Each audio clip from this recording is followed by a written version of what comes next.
దుఃఖపడితిరని సంతోషించలేదు కానీ మీరు దుఃఖపడి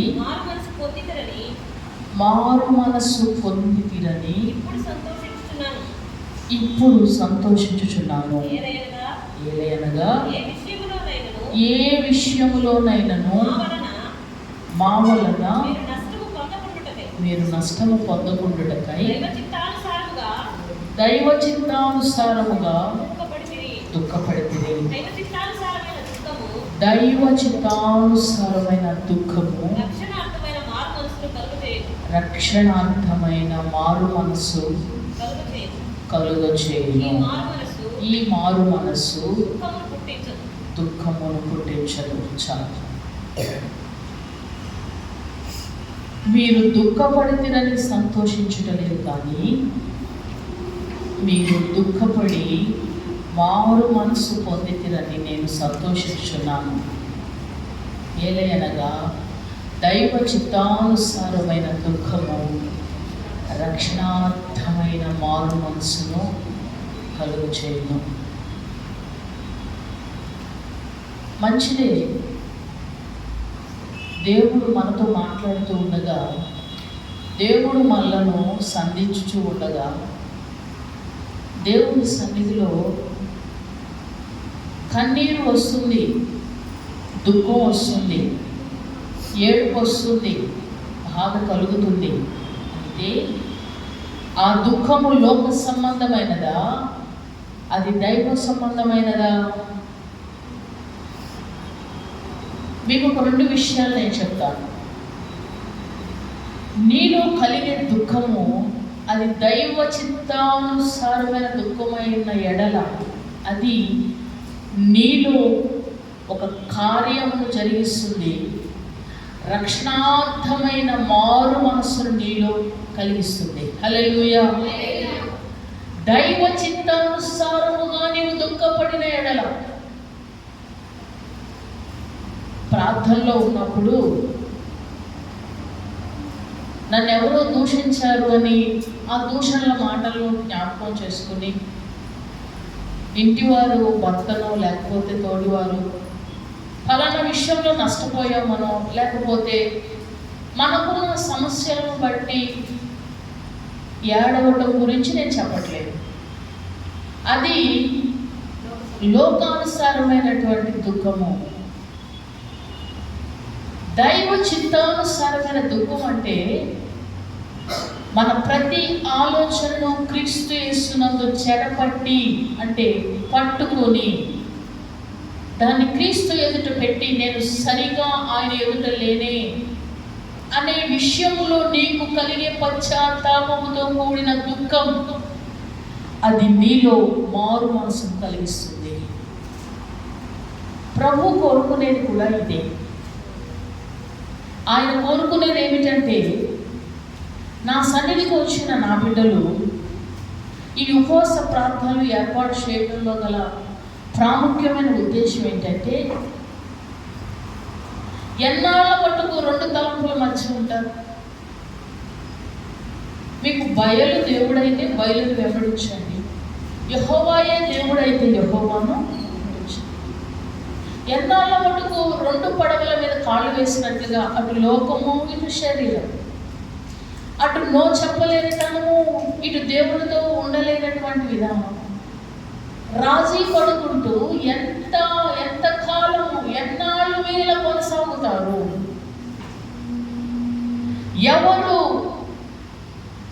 మీరు ఎవరిని పూజించాలి, ఎవరిని ఆరాధించాలనుకుంటున్నారు, ఎవరిని సేవించాలనుకుంటున్నారు? ఒక పరివర్తన, ఒక పరిశుద్ధత, ఒక మార్పు కలగాలని ప్రభు కోరుకుంటున్నాడు. అందుకే ఈ ఉపవాస ప్రార్థన ఏర్పాటు చేశాడు. ప్రతి ఆదివారం మనం వినేటువంటి వాక్యాలు, మనం వినేటువంటి మరి సందేశాలు, పాటలు యథావిధిగా అన్నీ వెళ్ళిపోతారు. కానీ మనలను మనం పరీక్షించుకోవడానికి, మనలోని ఎగ్జామినేషన్ చేసుకోవడానికి ఒక చక్కని అవకాశం. మనం అనుకోవచ్చు ఏమనంటే, నేను మనసు మార్చుకున్నాను, నేను ఎప్పుడైతే బాప్తిసం తీసుకున్నానో నా మనసు నేను మార్చుకున్నాను. ఏం మార్చుకున్నావు? నీ మనసు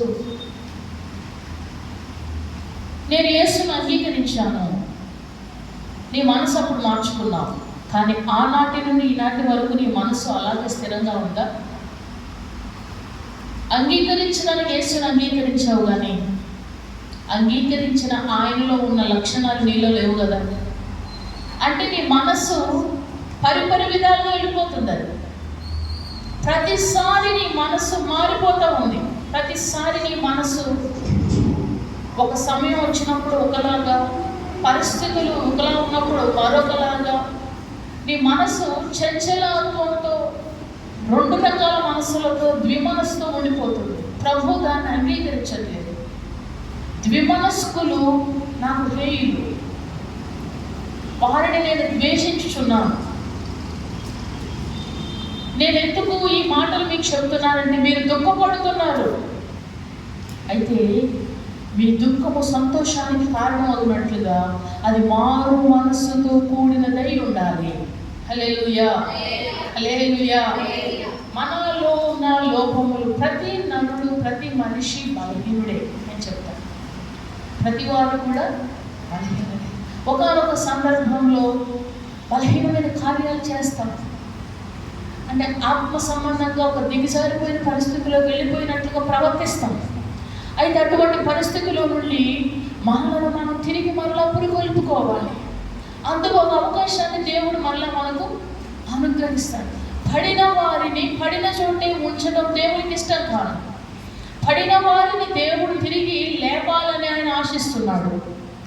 ఒక సంకుచిత భావం మనసులో కలుగుతుంది. ఏమనంటే, నేను భక్తిలో పూర్తిగా దారి తప్పిపోయాను కదా, నేను ఎలా ఉండాలనుకుంటున్నానో దానికి వ్యతిరేకంగా నేను జీవిస్తున్నాను. పౌలు మహాశయుడు అంటాడు, నేను ఏది చేయాలి అనుకుంటున్నానో దానికి వ్యతిరేకంగా చేయాల్సి వస్తుంది. ఇలాంటి అనుభవం మీలో ఎప్పుడైనా ఎదురైందా? మనం ఎంతో మంచిగా, ఎంతో చక్కగా, ఎంతో ఇదిగా ఉండాలనుకుంటాం, ఎంత ఓర్పుగా ఉండాలనుకుంటామో అంత కోపాన్ని ప్రదర్శించాల్సి వస్తుంది. ఇది ఒక, అందుకని అంటాడు, పాప నియమము, దైవ నియమము, ఈ రెండింటి మధ్యలో నేను ఇరుకునబడి ఉన్నాను. నేను ఏది చేయాలనుకుంటున్నా అది చేయలేకపోతున్నాను. ప్రభు నాకు సహాయం చేయి, నేను బలహీనుడను, నాకు నీ సహాయము కావాలి. మనమందరం కూడా పరిపూర్ణులుగా మార్చబడాలి. ఎవరు పరిపూర్ణులండి అని మనం ప్రశ్న వేస్తూనే ఉంటాం. నీ జీవితం అంతా ప్రశ్నలు వేసుకుంటూ, ఎదుటి వారిని వాళ్ళు పరిశుద్ధుల, వీళ్ళు పరిశుద్ధుల, వాళ్ళలో నీతి ఉందా, ఈ నీతి ఉందా, నువ్వు ఎప్పుడు ఇలా అనుకుంటూనే జీవిస్తావు. ఒకరి సంగతి మనకు అనవసరం. మనం ఏమై ఉన్నాము, మనం క్రీస్తును చూసుకుంటూ, పరిపూర్ణుడైన యేసును చూసుకుంటూ, మనం ఏ స్థితిలో ఉన్నామో చూసుకుంటూ మనం ముందుకు సాగిపోవాలి. హల్లెలూయా. ఈ లోకంలో ఉన్న ఏ మనుషుల గురించి మీరు కంపారిజన్ చేసుకోవద్దు. ఎందుకనంటే ప్రతి వారిలో కూడా మీరు వెతికి చూస్తే ప్రతి వ్యక్తిలో కూడా తప్పులు తప్పనిసరిగా కనపడతాయి. మనుషులను చూస్తూ మనము భక్తి చేసినట్లయితే, నడిచినట్లయితే, వారిలో లోపములు మీకు తెలిసినప్పుడు ఆటోమేటిక్గా నీ మనసు బలహీనమైపోతుంది. ఆటోమేటిక్గా నీ మనసు ఏమైపోతుందంటే అదొక రకమైన భావం. అంటే అప్పటిదాకా హుషారుగా, యాక్టివ్గా నువ్వు భక్తిలో ఉన్న నీవు ఒక నిరుత్సాహం వచ్చేస్తుంది. వారే అలా చేశారా, ఇంకా నేను ఎవరిని అనుసరించి నడవాలి, ఎవరిని ఫాలో అవ్వాలి, ఎవరి మాట వినాలి అనే భావం నీకు వస్తుంది. నీవు ఒకటి గుర్తుపెట్టుకోవాలి, ప్రతి మనుషుడు లోపములు కలిగిన వారే. ఏదో ఒక విషయంలో లోపములు ఉంటాయి. ఆ లోపాలను మనం చూడొద్దు. లోపములను చూస్తే నీవు, కొంతమందికి ఒక దృష్టి ఉంటుందండి, నేను చెప్తాను వినండి. ఒక దృష్టి ఉంటుంది, ఎప్పుడు కూడా ఏది చెయ్యని దానిలో లోపంనే చూస్తారు. చిన్నపిల్లల పాఠ్య పుస్తకాల్లో ఉంటుంది, ఆవులో పేడ ఉంటుంది, పాలు కూడా ఉంటుంది. పాలు కావాల్సిన వారు పాలు తీసుకుంటారు. మనకు అనవసరమైనది మనకు అనవసరం. ఏది తీసుకోవాలో దానిని మనం తీసుకోవాలి. పాలు సంపూర్ణమైన ఆహారం అని ఆ పాలను తాగి మనం ఎంతో ఆరోగ్యంగా జీవిస్తున్నాం. మరి పేడ కూడా వస్తుంది కదా, అవి రెండు కూడా కలిసి ఉన్నాయి కదా అని దాని గురించి రకరకాల ఆలోచనలతో సందేహాలతో నీవు గందరగోళం అయ్యే బదులు నీకు అవసరమైంది నువ్వు తీసుకుని నువ్వు బలం పొందుకోవడం ఇంకా శ్రేష్టం కదా. అనవసరమైనటువంటి వాటిని మనం విడిచిపెట్టేయాలి. మన ఆధ్యాత్మిక జీవితంలో ఈరోజు ప్రతి వారు కూడా సరళంగా అయిపోవడానికి కారణం చెప్పన లోపములను చూస్తున్నారు. ఎవరిలోనైనా సరే ఒక బలహీనతను చూస్తున్నారు. ఆయన మన బలహీనతలను చూసి మనకు సహాయం చేస్తున్నాడు. మనుషులు మన బలహీనతలను చూసి మనల్ని గాయపరుస్తున్నారు, వేలెత్తి చూపిస్తున్నారు, వ్యాఖ్యలాగుతున్నారు. ఏ వ్యక్తిలో లోపము లేదు చెప్పండి బైబిల్ గ్రంథంలో? మీకు ఒక విషయాన్ని నేను చెప్తాను, వినండి. లోపములు కలిగిన వారిని దేవుడు వాడుకుంటున్నాడు కూడా. హల్లెలూయా. యేసు ప్రభు వారి శిష్యుల్లో కూడా అందరూ లోపాలు కలిగిన వారే. ఒకరికి అనుమానం ఎక్కువ, ఒకరికేమో తొందరపాటు ఎక్కువ, ఒకరికి దొంగతనం ఎక్కువ. ఒక్కరిలో కూడా పరిపూర్ణంగా ప్రభువుని వెంబడించేవారు ఉన్నారా అంటే లేరు. అయినను అట్టి వారిని కూడా ప్రభు తన ఆత్మ చేత వారిని బలపరిచి వారిని వాడుకున్నాడు కదా. మరి నీలో లోపములు ఉన్నాయని నువ్వు వెనక్కి వెళ్ళొద్దు. నిన్ను కూడా ఆయన తన ఆత్మ చేత నిన్ను నింపి నిన్ను దేవుడు బలంగా వాడుకుంటాడు. హల్లెలూయా. అందుకనే నేను బలహీనుడను, నేను బలహీనుడను, నేను బలహీనురాలను, నాలో నువ్వు ఎదుటి వారిలో కంపారిజన్ చేసుకుంటూ నీలో లేదని నువ్వు మునిగిపోతున్నావు చూడు, అది చాలా ప్రమాదకరమైన శత్రువు. నీలో ఉన్న బలహీనతలు నీకు సహాయం చేయడానికి పరిశుద్ధాత్మని సహాయం కోరుకో. ఆత్మానుసారంగా నడుచుకోవడానికి నువ్వు సిద్ధపడు, అలాగ నడువు. నువ్వెప్పుడైతే దేవుని చిత్తానుసారం నడవడానికి ఇష్టపడుతూ అడుగులు వేస్తూ ప్రభు సహాయం కోరుకుంటావు, తప్పక దేవుడు నీతో ఉండి నీకు సహాయం చేస్తాడు. ప్రతి కార్యంలో కూడా నువ్వు జయం పొందడానికి దేవుడు నీకు అవకాశాన్ని ఇస్తాడు. నువ్వెన్నడూ ఓడిపోవు. దైవ చిత్తానుసారమైన దుఃఖము, ఈ దుఃఖము కలవాలి, దుఃఖం కావాలి. అబద్ధం చెప్పాను, ఏదో ఊరికి చెప్పాను, అదేముంది పెద్ద విషయం అనుకుంటే ఏం లేదు. అది దాన్ని క్రీస్తు యొక్క వెలుగులో నేను చూసినప్పుడు అది తప్పు అని నీకు దేవుడికి తెలియజేస్తాను. అది మారు మనసును కలిగిస్తుంది. మన మనసు మార్చుకోవడానికి ఒక చక్కని మన హృదయం అంతా క్లీన్ చేసేస్తుంది. ఏంటి తెలుసా? దైవ చిత్తానుసారం. అందరిలోనే ఉంటాం, కానీ మన మనస్సు ప్రభుతో లెక్క ఉంటుంది. ఇంతకు ముందు చేసిన కార్యాలు ఇప్పుడు చేయడానికి ఆలోచించాల్సి వస్తుంది.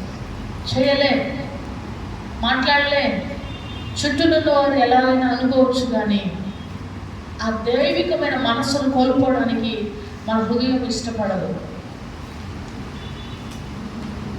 అందుకని ప్రభు అంటాడు, మారు మనసు పొందడానికి దేవుడు సమయం ఇచ్చాడు. కొంతమంది మారు మనసు ఎలా ఉంటుందో నేను మీకు ఒక విషయాన్ని తెలియజేస్తాను. చూడండి, నిర్గమకాండము 9వ అధ్యాయము 27వ వచనాన్ని చదువుకుందాం. నిర్గమకాండము 9వ అధ్యాయము 27వ వచనం. ఇది చూడగా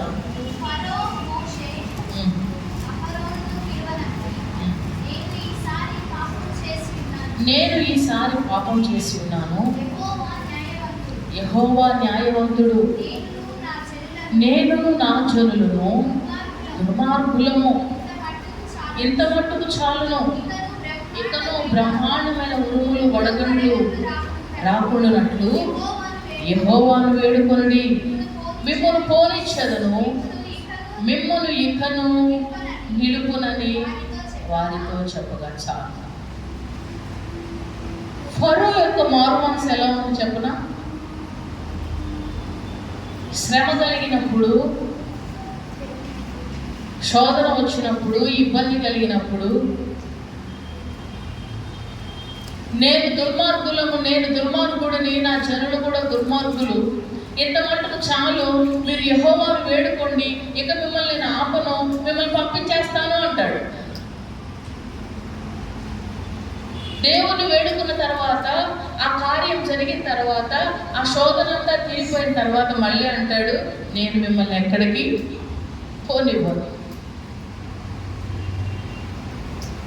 వారి ఇండ్లన్నీ కూడా దేవుడు పంపించిన తెగులుతో నింపబడినప్పుడు, తెగులు వచ్చిన ప్రతిసారి, శ్రమ వచ్చిన ప్రతిసారి, నేను పంపించేస్తాను మిమ్మల్ని నా దగ్గర ఉంచను, నేను ఆఫ్ చేయను, మీరు వేడుకోండి, మీ దేవుని వేడుకోండి అని మీరు తర్వాత చదివినప్పుడు మరొక చోట కూడా అలాగే మాట్లాడతాడు. అంటే మనసు మార్చుకున్నట్లే తన మనసులో ఉన్న ఆలోచనను తెలియజేస్తున్నాడు. కానీ మరలా సమయం వచ్చినప్పుడు మళ్ళీ తను ఎలా ప్రవర్తిస్తున్నాడు? ఆ మనసు మార్చుకున్న దానికి తగినట్టుగా ప్రవర్తించట్లేదు. ఈ రోజున చాలా మంది అలాగే జీవిస్తున్నారు. దేవుని సన్నిధిలో ఉన్నప్పుడు మనసు మార్చుకుంటున్నారు, కానీ తరువాత కార్యాలకు వెళ్ళినప్పుడు మరలా యథావిధిగానే జీవిస్తున్నారు.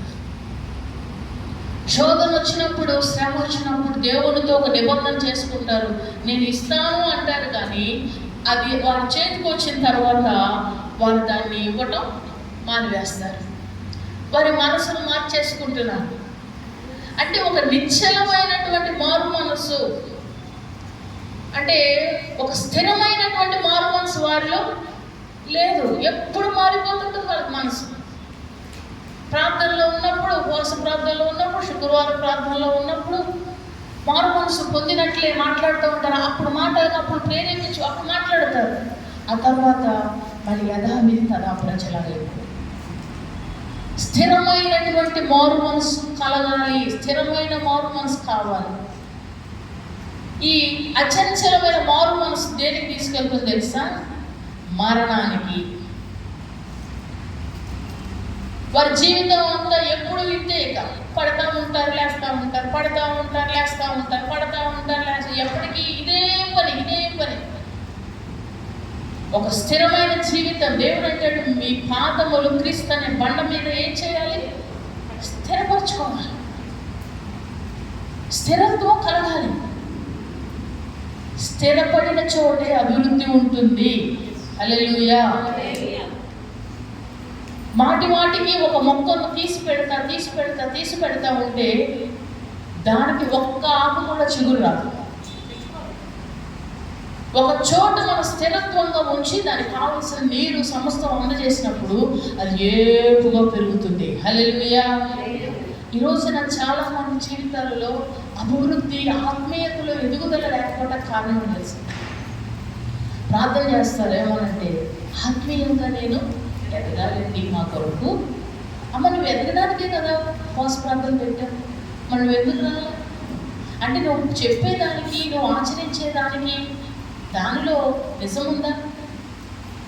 నీవు బలపడాలనే కదా ప్రార్థన కొడుకులు, నీవు అభివృద్ధి చెందాలనే కదా నీకోసం ఉపవాసం ప్రార్థన చేసేది. అంటే నీ మాటల్లో యథార్థత లేదు, నీ మాటల్లో నమ్మకత్వం లేదు. నువ్వు మాట్లాడే మాట ఒకటి, నీ హృదయంలో ఉన్న ఆలోచన మరొకటి. పైకి మనుషులను తృప్తిపరచడానికి మాట్లాడుతున్నావు, కానీ నీ క్రియల ద్వారా నువ్వు తెలియజేసేది ఏంటంటే నీ మాటలన్నీ కూడా వృధా మాటలని ఎదుటివారికి తెలియజేస్తున్నావు. మేము ఆత్మీయంగా ఎదగాలంటే చాలామంది చాలా సాక్ష్యాలు చెప్తారు, కానీ ఎదిగింప చేస్తూ ఉన్నప్పుడు, నిన్ను దేవుడు నడిపిస్తూ ఉన్నప్పుడు ఆ నడిపింపుకు మాత్రం ఒప్పుకోరు. ఆ నడిపింపుకు మాత్రం వారు లోబడలేదు, తెగించలేదు, అడుగు ముందుకు వేయలేదు. దుఃఖం వచ్చినప్పుడు, బాధ కలిగినప్పుడు మాత్రం వచ్చి మీరే మాకు సహాయం చేయాలండి, మా కోసం ప్రార్థన చేయండి. అప్పుడు తిరుగుతారు, పాస్టర్ గారు చుట్టూ తిరుగుతారు. తర్వాత ఇక వాళ్ళు ఎక్కడ కూడా అది నిజమైన మారు మనసేనా? అందుకనే పరిశుద్ధ ప్రభువు వారు మొదటి నుంచి ఏమన్నాడంటే, మారు మనసుకు తగిన ఫలము ఫలించండి. నీ మనసు మారింది అంటున్నావు కదా, దానికి తగినట్టుగా ఫలం కనపడాలి. మనసు మారిందన్న దానికి తగినట్టుగా ఫలము కనపడకుండా దానికి వ్యతిరేకమైన ఫలాలు కనపడుతున్నాయి అంటే అది మారు మనసుకు తగిన ఫలములు కావు. మారు మనసుకు తగిన ఫలములు మీరు ఫలించండి. అప్పుడు శుద్ధులు శాస్త్రులు వాళ్ళు కూడా వచ్చారు. మేము కూడా బాప్తిస్మే కదా అనుకుంటున్నారు వాళ్ళు. అందరిలాగా మేము కూడా బాప్తిస్మం తీసేసుకుంటాం, మేము కూడా మునిగిపోతామంటే, ఓ అవునా మీరు కూడా రండి బాప్తిస్మం ఇస్తానన్నారా యోహాన్ గారు? సర్పసంతానం అంటే ఏంటి? నక్కి ఉంటారు వాళ్ళు. సర్పసంతానం మీరు అంటే మీరు బుద్ధి మార్చుకోరు. మీరు ఎంతసేపు పైకి కనపడాలని చూస్తారు. మీరు అంతరంగానికి విలువివ్వరు. అసలు ఆ హృదయ పరిశీలనకు మీరు ఎంతసేపు పై తోముతారు కానీ లోపల తోమబడడానికి ఇష్టపడరు. మీరు గ్రుడ్డి పరిచయుడ. దేవుడు ఎన్నిసార్లు వారి విషయంలో వారిని దేవుడు గట్టిగా మాట్లాడి మందలించాడు. వెలుపల శుద్ధి ఎరున్నట్లుగా ముందు లోపల శుద్ధి అవ్వాలి. మేము కూడా ప్రార్థన కావాలని కోరుకుంటున్నామండి. నీ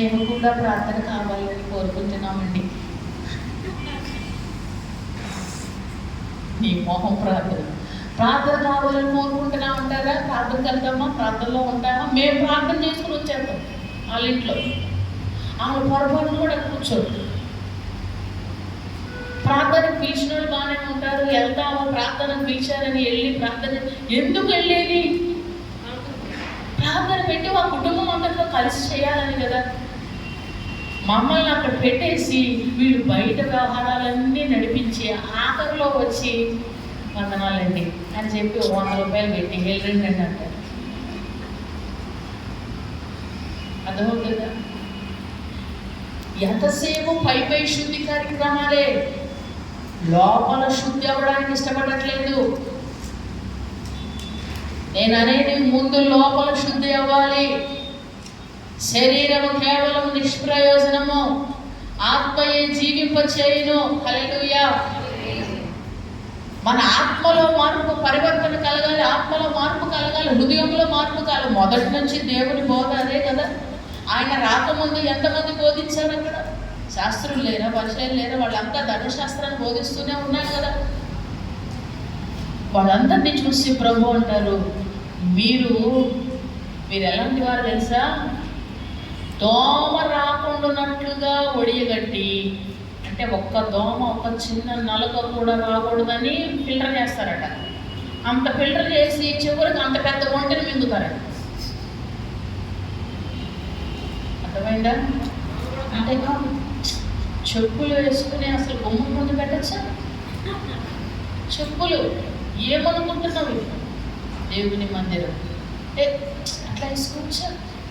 అసలు తల మీద మూసుకొని వేసుకోలేదు. లేకపోతే అర్థమవుతుందా? పై విషయాల్లో అమ్మో అసలు ఇక అలాంటి వాళ్ళు లేరండి బాబు. అంత ఆ లోపల అంతా ఒడ్డుని మింగేసి ఉంటారండి. అర్థమవుతుందా? పైకి దోమను ఒడిగట్టినట్లుగా చిన్న విషయాల్లో కూడా అసలు మేము సహించలేమండి, మేము ఓర్వలేమండి అంటారు. బయటికి వెళ్ళి వీళ్ళ వ్యవహారాలు చూడాలి, వాళ్ళ మాటలు చూడాలి, వారి ప్రవర్తన చూడాలి, వాళ్ళ ఇంట్లో వారి జీవితం చూడాలి. ఒంటి ఎంత పెద్దది, దోమ ఎంత చిన్నది. చిన్న విషయాల్లో చాలా తీక్షణంగా చూస్తారు. వారి జీవితం అంత అపవిత్రతో, అపరిశుద్ధతతో. అందుకని అటువంటి వారి కనుకనే ప్రభు అంటాడు, అలాంటి వారి కనుక కాదు. మీరు మారు మనసు పొందకుండా బాప్తిసం తీసుకోవడానికి అవసరం లేదు, తీసుకోవాల్సిన అవసరం లేదు. మారు మనసుకు తగిన ఫలాలు ఫలించండి, ఫలములు ఫలించాలి. నాలో ఈ ఫలం ఉన్నదని ఎవరైనా చెప్పగలరా? అంటే క్రీస్తులో నువ్వు నాటపడ్డావు కదా, ఎన్ని సంవత్సరాలు అయింది కదా, ఒక్క ఫలం కూడా నువ్వు ఫలించట్లేదా? ఇంకెప్పటికీ కింద స్థాయిలో ఫలము అంటే ఏంటి? సంపూర్ణంగా అది ఏర్పడినప్పుడు దాని ఫలం అంటాం. జామకాయ ఫస్ట్ పింద అంటాం, దాని నుండి పెరుగుతుంది, పచ్చిగా ఉంటుంది. ఇంకొంచెం మంచి రంగులో చక్కగా పండినప్పుడు దాన్ని ఏమంటారు? ఫలము. సంపూర్ణంగా తయారవ్వాలి. ఫలములేంటో మనకు తెలుసు కదా. గల్తీ పత్రికలు మనం లిస్టు చెప్తే చెప్పేస్తాం, ఎగ్జామ్ పెడితే పాస్ అయిపోతాం. కానీ మన జీవితంలో ఒక్క ఫలమైనా మనలో లేదే అనే దుఃఖం మనలో కలగాలి, ఆలోచన మనకు రావాలండి. ఈ సంవత్సరం నేను ఒక్క ఫలమునైనా ఫలించాలి. అది ఫలించనందుకు ఏడవాలి. హల్లెలూయా. అర్థమవుతుందా నేను చెప్పేది? నాకు ఇల్లు లేదు, నాకు కారు లేదు, నాకు మార్కులు రాలేదు, ఈ కాదు. ఒక్క ఫలము కూడా నేను ఫలించలేని స్థితిలో ఉన్నానే. నేను ఎందుకు ఇలా ఎండిపోయిన చెట్టులాగా, ఏమాత్రం ఉపయోగం లేని చెట్టులాగా నేను ఒక్క మంచి ఫలము, ఒక్క ఫలము కూడా నేను ఫలించలేకపోతున్నానా అనే విషయంలో నీకు దుఃఖము కలగాలి. అప్పుడు ఆ ఫలం ఫలించేదానికి నీ మనసును నువ్వు మార్చుకుంటూ వస్తావు. సో ఈ దుఃఖము ఆ మారు మనసును నీకు కలుగజేస్తుంది. అది దేవునికి సంతోషాన్ని తీసుకొస్తుంది. హల్లెలూయా, హల్లెలూయా. కొంతమంది అయితే అసలు గుమ్మం దగ్గర నుంచి రావడమే పెట్టుకుంటూ వస్తారు. చాలా కన్నీరు కావచ్చు, చేతులు ఎత్తి అంత కారుస్తారు. ప్రార్థన అంతా అయిపోయిన తర్వాత ఎలా ఉంటారంటే అలా ఉంటారు. వారి దుఃఖంలో యథార్థత లేదు, నాణ్యత లేదు. ఫరో కూడా దుఃఖపడుతున్నాడు. శ్రమ కలిగినప్పుడల్లా ప్రార్థన చేయండి, మిమ్మల్ని వదిలిపెట్టేస్తాను, మిమ్మల్ని పంపించేస్తాను అంటాడు. శ్రమ వచ్చినప్పుడల్లా మరలా శ్రమ తీరిపోయిన తర్వాత మళ్ళీ ఏమంటాడంటే, నేను ఎక్కడికి మిమ్మల్ని పంపించాను. అనేక మార్లు తన మనసును అలాగున తను మార్చుకుంటూ చివరికి తన జీవితం ఫరో అతని సైన్యం అంతా ఎర్ర సముద్రంలోనే కలిసిపోయారు. అందుకనే ప్రభు అంటాడు, మారు మనసు పొందడానికంటే దేవుడు ప్రతి వారికి ఒక సమయాన్ని ఇస్తాడు. దేవుడు ఎన్నిసార్లు ఇచ్చాడు ఫరోకి సమయం? చెప్పండి. ఫరోకి దేవుడు ఎన్నిసార్లు సమయం ఇచ్చాడు? కొన్ని తెగుళ్ళు వచ్చినాయి కదా, ఒకసారి కాకపోతే ఒకసారైనా, ఆఖరిసారైనా మారు మనసు పొందాలి. ఎన్ని అవకాశాలు ఇచ్చినా అతను అవకాశాలన్నిటిని దుర్వినియోగం చేసుకున్నాడు. నీ సమయం ఎంతవరకు నువ్వు చెప్పలేవు, మన సమయం ఎంతవరకు మనం చెప్పలేము. మనకు దేవుడు ప్రతిసారి అవకాశం ఇస్తూనే ఉన్నాడు. ఈ అవకాశం దొరకని వారు ఒకరు ఉన్నారని బైబిల్లో రాయబడినది. ఆయన పేరే ఏశావు. ఒక్క ఛాన్స్ దొరికితే బాగుండని బతిమాలుకుంటున్నాడు. ఒక్క ఛాన్స్. దాని విలువ ఎగ్జామ్కి వెళ్ళేటువంటి పిల్లలు, నీట్ ఎగ్జామ్కో లేదా ఏదో మెయిన్ ఎగ్జామ్కి వెళ్ళేటువంటి వాళ్ళు ఒక 5 నిమిషాలు లేట్ అయితే దాని విలువ తెలియాలంటే, లేట్ అయినప్పుడు లోపలికి వారిని అలో చేయనప్పుడు కలిగే బాధ ఎలా ఉంటుంది? సంవత్సరం అంతా కష్టపడి ఒక్క 5 నిమిషాలలో సమస్తం కోల్పోయినట్లుగా అయిపోయే పరిస్థితి. అంటే ఒక్క ఛాన్స్ కూడా లేని పరిస్థితి.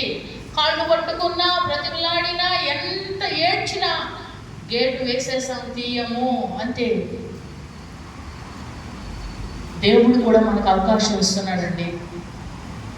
ఈ అవకాశాన్ని చాలామంది నిర్లక్ష్యంగా తీసుకుంటున్నారు. మాకు కాదులే ఉపవాస ప్రాంతంలో, ఆడవాళ్ళంటే కొంచెం పనులు అవి ఏముండవు కదా, మేము బిజీ పర్సన్స్, మాకు చాలా బిజీగా ఉంటాము, ఇవి మాకు కాదు అనుకుంటున్నారు. ఇది దేవుడు ఇచ్చిన అవకాశం. ఈ అవకాశాన్ని సద్వినియోగం చేసుకుంటే, నువ్వు సద్వినియోగం చేసుకుంటే ఫరో నశించినట్టుగా కాకుండా, ఏశావు అవకాశం దొరకనప్పుడు ఎంత ఏడ్చాడో, అయినా దొరకలేదంట, విసర్జించబడ్డాడంట. నినివే పట్టణానికి దేవుడు అవకాశం ఇచ్చాడు. నినివే పట్టణానికి దేవుడు పూర్తిగా నాశనం చేస్తానని చెప్పాడు. దేవుడు చెప్పిన దేవుడే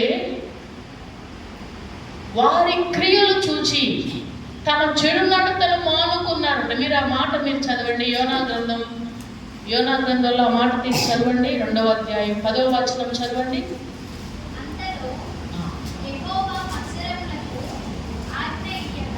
యోనా గ్రంథము 2:10.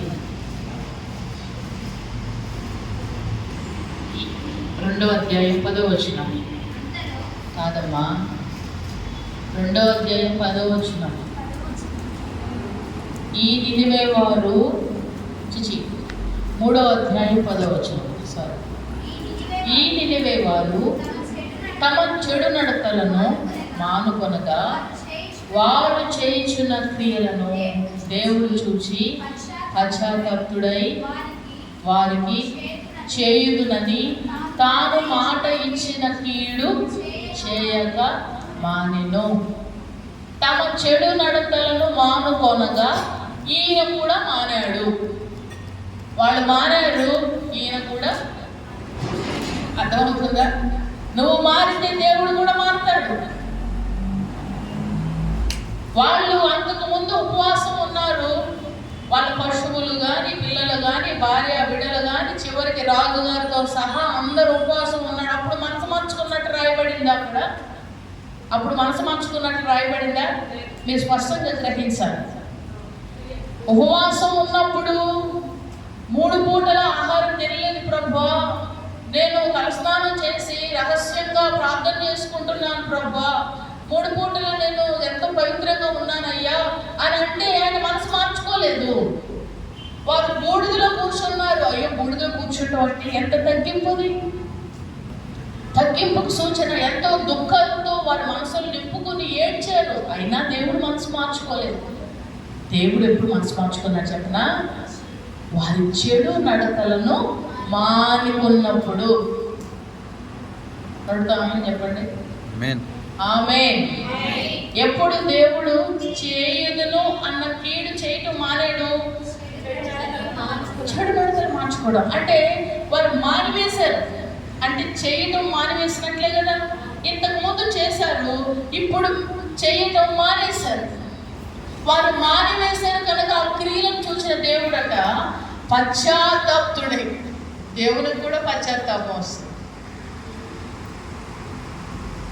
ఇక మీదట ఈ బుద్ధి చూసి దేవుడు చాలాసార్లు చాలా స్ట్రాంగ్ డెసిజన్స్ తీసుకుంటాడు, కానీ ఎంతలా కరిగిపోతాడో దేవుడు. ఎంత మంచి మనసు.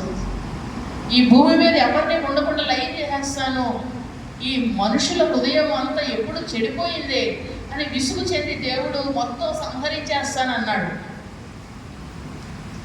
సంహరిస్తానన్న దేవుడు ఎవరో ఒకళ్ళు మంచివాళ్ళు, ఆ ప్రార్థన చేసేవాళ్ళు, మనలాగా ప్రార్థన చేసేవాళ్ళు, దేవుని పాదాలు పట్టుకుని అడిగేవారు. ఏదో ఒక తరంలో ఎవరో ఒకరు ఉండటం, వాళ్ళు అంటారు ప్రభువా నాయన. వాళ్ళని చూసి దేవుడు వీళ్ళందరినీ వదిలేయటం. ఇలా ఉన్న దేవుడు కొనసాగిస్తూ ఉన్నాడు. మరి దేవుడు మాట ఇచ్చిన వాడు స్థాపించకుండా ఉంటాడా? అంటే మాట ఇస్తే ఎంత నెక్కచ్చుగా ఉంటుందని మాట. అలాంటి దేవుడు కూడా మనసు మార్చుకునేంతగా మన క్రియలు దోహదపడతాయి. చాలాసార్లు కొంతమంది అంటారండి, మాకు ఈ సంవత్సరం వాగ్దానం వచ్చింది ఏమనంటే నేను ఆశీర్వదించు, నేను అభివృద్ధి చేసుకు, కానీ ఈ సంవత్సరం అంతా చేసిన అప్పులు ఇంకెప్పుడు చేయలేదండి. అర్థం ఆశీర్వదించదను, నేను దీవించదను అని వచ్చింది, కానీ ఈ సంవత్సరం చేసిన అప్పులు ఇంతకుముందు చేయలేదు, ఇంకెప్పుడు కూడా చేయలేమో. మరి వాగ్దానంలో తప్పు ఉందంటారా? లేకపోతే ఈ వాగ్దానం ఇచ్చిన చర్చిలో తప్పు ఉందంటారా? మనకు వచ్చే సందేహాలు అవే కదా, సాధారణ మనకు వచ్చే ఆలోచనలు అవే. వాగ్దానం అప్పుడు వీళ్ళ మనసు ఎలా అయిపోతుందంటే, తీసుకున్నా వద్దే, తీసుకోకపోయినా మనకు పెద్ద విశేషమేమో, ఏమి ఎలా జరగదు కదా. వాగ్దానం ఇచ్చిన వాడిలో ఏ దోషం లేదు, తీసుకున్న నీలోనే క్రియలు మారుకోవట్లేదు కనుక జరగట్లేదు. హల్లెలూయా. మన క్రియలు మార్చుకోవాలి, మన బుద్ధిని మార్చుకోవాలి, మన నడవడిక మార్చుకోవాలి.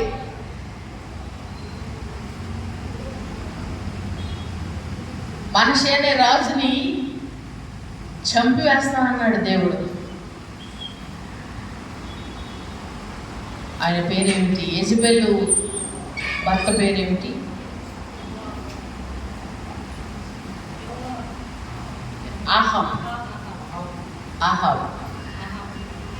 ఆహాబు రాజు ఎక్కడైతే ఆ నిర్దోషి యొక్క రక్తంలో కుక్కలు నాకినవో అక్కడ ఈయన రక్తం కూడా నాకుతుంది అని దేవుడు ప్రమాణం చేశాడు, మాటిచ్చాడు. కానీ ఆహాబట దేవుడు కాళ్ళు పట్టుకుని బ్రతిమలాడి ఆ మాటకు, దేవుడు ఇచ్చిన మాటకు భయపడిపోయాడు.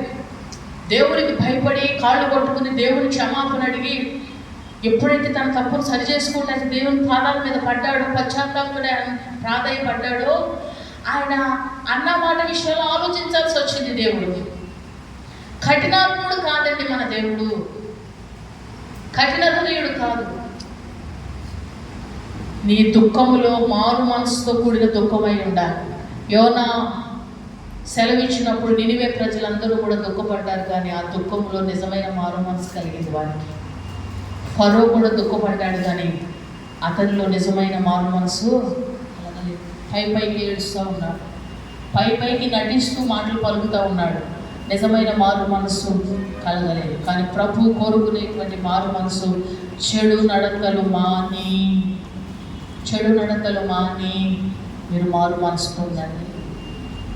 ఒక పక్క పాస్టర్ గారు కూడా ఏడుస్తారు, అయ్యో ఎందుకని ప్రజలు ఇలా అయిపోతున్నారు, ఎంతో ప్రార్థన చేస్తున్నాం, ఎంతో మంచిగా అనిపిస్తాం, ఎంతో ఇదిగా ఉన్నాం, కానీ ప్రజలు ఎందుకని ఆధ్యాత్మికంగా ఎదగలేకపోతున్నారంటే శరీర సంబంధమైన క్రియలకు చోటు ఇవ్వడం వలన శరీర క్రియలు మనలను ఆత్మానుసారంగా జీవించకుండా మనల్ని అణిచివేస్తాయి. అందుకని అంటాడు, మీరు ఆత్మచేత శరీర క్రియలను చంపివేయాలి. ఆత్మచేత శరీర క్రియలను ఏం చేయాలి? మనం చంపివేయాలి. ఇది ఒక ప్రాక్టీస్గా మనం అలవాటు చేసుకోవాలి, మనం అనుభవపూర్వకంగా దాన్ని మనం అలవాటు చేసుకోవాలి. అందుకని ఆయనకి ఇష్టమైన రీతిలో మనం జీవించినట్లుగా మన హృదయంలో ఒక నిర్ణయం. ఏ విషయంలో మారు మనసు పొందాలి అది నీకు తెలుసు. ఏ విషయంలో మనం మారు మనసు అంటే మనసును మార్చుకోవాలి, ఆ విషయం మనకు తెలుసు. ఆ విషయంలో ఒక స్థిరమైన మారు మనసు అంటే ఉపవాస ప్రార్థనలో మనం మార్చుకుని ఆదివారం బాగానే ఉండి, ఆ తర్వాత వారం కూడా బాగానే ఉండి, ఆ తర్వాత వారం వచ్చేసరికి మళ్ళీ యథావిధిగా వెళ్ళొద్దు. ఒక నిశ్చలంగా నీవు ఉన్నప్పుడు నీ విషయంలో కూడా దేవుడు ఒక స్థిరమైన మనసును కలిగి ఉంటాడు. మన తలంపులు, మన ఆలోచనలు ఎరిగిన దేవుడే. మన నడతల్లో కూడా చూస్తున్నాడనే కదా అర్థం. వారు చెడు నడతలను మానుకున్నారు అని అంటే వాళ్ళు మానారా లేదా, ఎలా నడుస్తున్నారనే చూస్తున్నాడు. మనలో కూడా చూస్తూ ఉన్నాడు దేవుడు. ఈరోజు దేవుడు అటువంటి గొప్ప కార్యము నీ విషయంలో కూడా చేయనట్లుగా ఒక స్థిరమైన మార్పు మనసు మనకు కలిగినట్లుగా ప్రభు సన్నిధిలో ప్రార్థన చేసుకుందాం. అందరూ కూడా కళ్ళు మూసుకోనండి, అందరూ కూడా కళ్ళు మూసుకోనండి.